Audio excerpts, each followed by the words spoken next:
tingnan natin. Ang buong akala natin lahat, kung ano ang sinimulan natin, itutuloy na lang nila. Kaya nga natin sila binoto. Tama mali? Isasaglitan ko na wala, pinabago na nila. Partikular na binago nila. Ba't hindi ako magtatampo? Patungkol sa senior citizen. Tingnan natin ha, anong binago nila? Tay, lolo't lolo ako. Kapag wala ka sa araw ng payout, cancel na ang pension mo. Tama ba rin? Kita niyo? Samantalang nung araw, ito real talk lang tayo. At kayo naman ang magpapatunay nito. Dahil yung iba naman sa inyo dito, inapot pa si Mayor Lacson.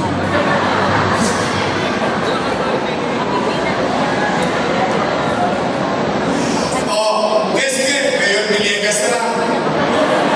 Ibig ko sabihin, sa hinabahaba ng pamumuhay nyo sa Maynila, maraming nagdaang mayor. For the first time, ang mga taga-Maynila bumoto ng batang mayor. First time, kasi ang taga-Maynila, binoboto laging mayor pag may lang ang birthday. Tama na ba? Totoo na because of wisdom, experience, and so on and so forth. But you gamble. Took the risk, electing a young mayor.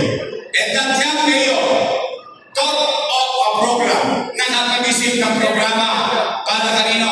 Sa mayaman, sa middle class, sa mahirap, sa may sakit o wala, importante o hindi importante, lahat ng senior citizen pantay-pantay may pensyon sa lungsod ng Maynila na 500 pesos.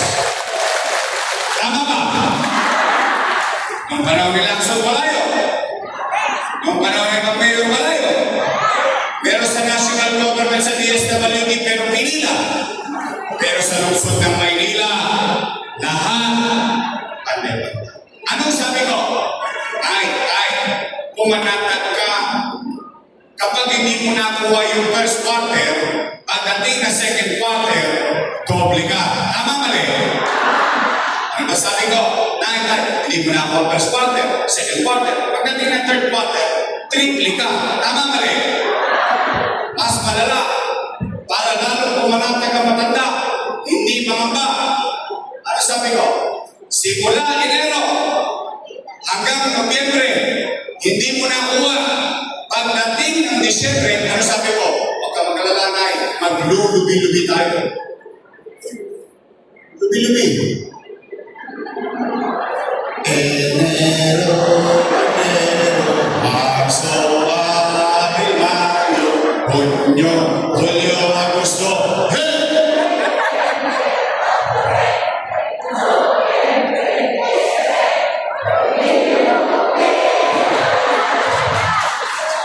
Excited kayo Pero sigurado ko ngayong araw na ito mas excited si Ian Yema. Ibig sabihin, panata yung mga matatanda. Kahit wala siya, alam niya, the back of her mind, of his mind, makukuha niya ng buo. Pagdating ng Disyembre, 6 na bulit. Pag 2 kayo sa bahay, 12,000. Pag 3 na kayo sa bahay na senior, 18,000. Panatag na panatag yung mga matatanda. Ngayon, ano nangyayari? Siyempre yung mga matatanda, natatakot, nangangamba, nag-aalala. Ano naman ang mga matatanda? Malalapot ang dugo niya. Maaga na gigising niya. Sa takot, anong unang gagawin niya pagkagising sa umaga?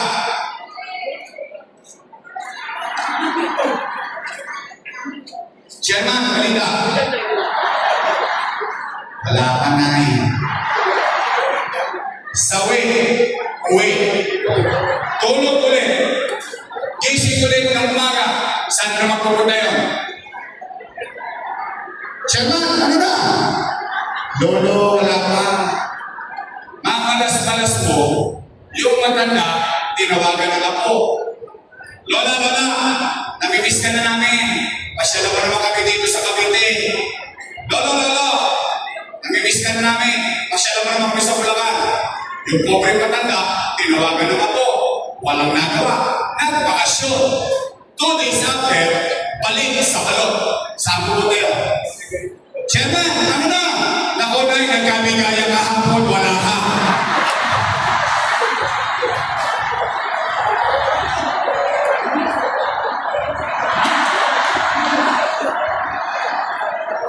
Why change it? Bakit kailangan baguhin? Nandoon eh. Naumpisahan na eh. Itutuloy na lang nila eh. Kakarapon na pera, 500 piso, o rinto. 500? Subukan ninyo. Wala na kalaga 500 ngayon. Simula nito doon Boston, weekend pa rin, di naabot yung 500 eh. Totoo lang. Yung iba kasi nyo dito, may 500 eh. Sa totoo lang. Kaya lang, it's not the money. It's not the amount. It is the program that you're after. Yung naramdaman mo for the first time sa tinagal-tagal mo nagbabayad ng amilyar, sa tinagal-tagal mo nanirahan sa Maynila, ngayon ka lang nakaramdam na prioridad ka, binibigyan ka ng pagmamahal, malasakit ng pamahalang lungsod ng Maynila.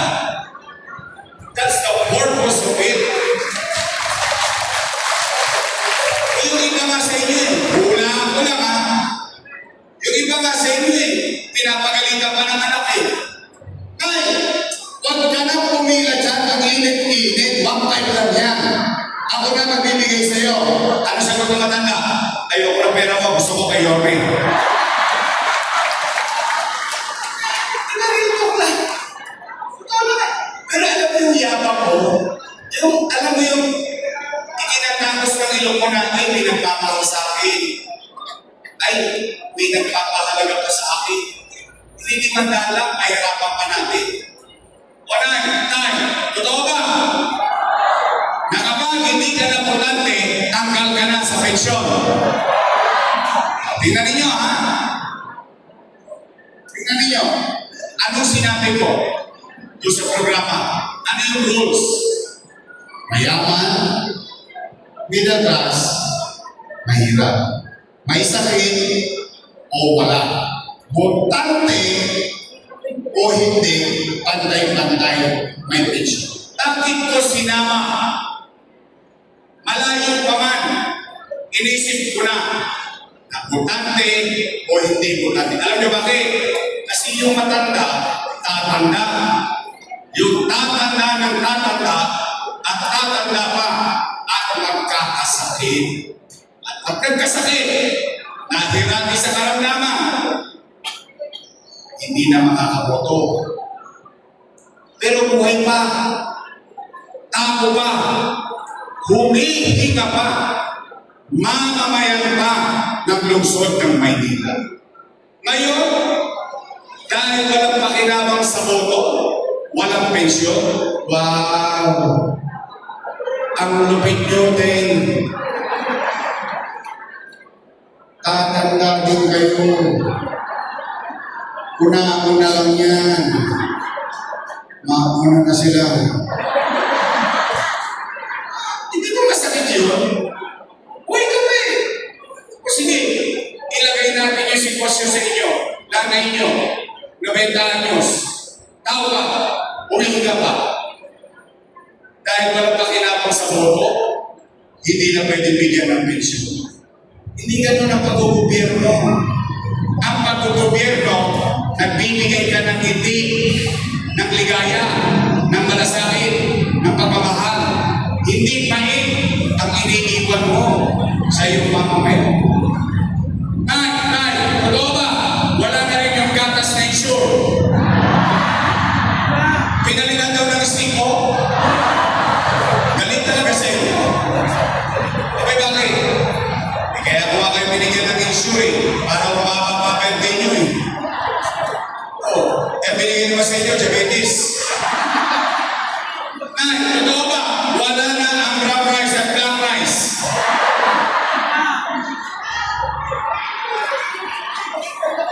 Naalala niyo yung Pasko, may pinamimigay akong regalo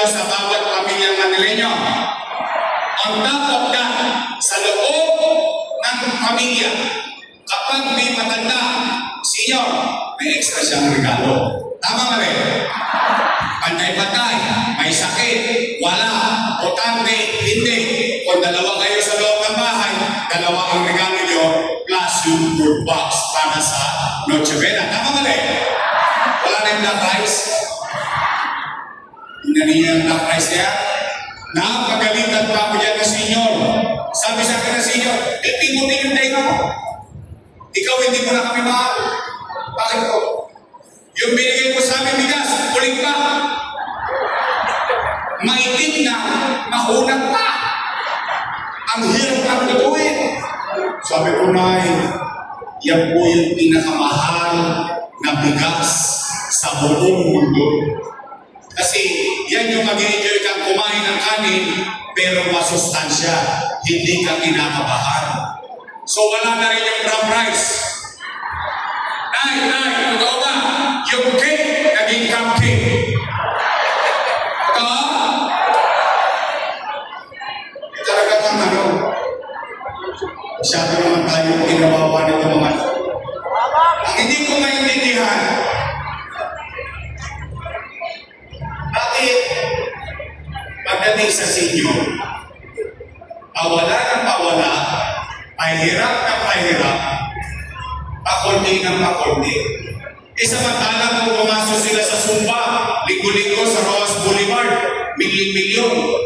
Kung pumasok sila ng pasensyo sa senior, milyon-milyon. Pagdating sa matanda, pinapiyahit-piyahit natin. Kaya pala talaga ang tao bayan naghahanap ng iba. Kumain na ba kayo? Ha? Ay, kumain? Taas nga kamay nang hindi pa kumakain. Hindi pa kayo kumakain?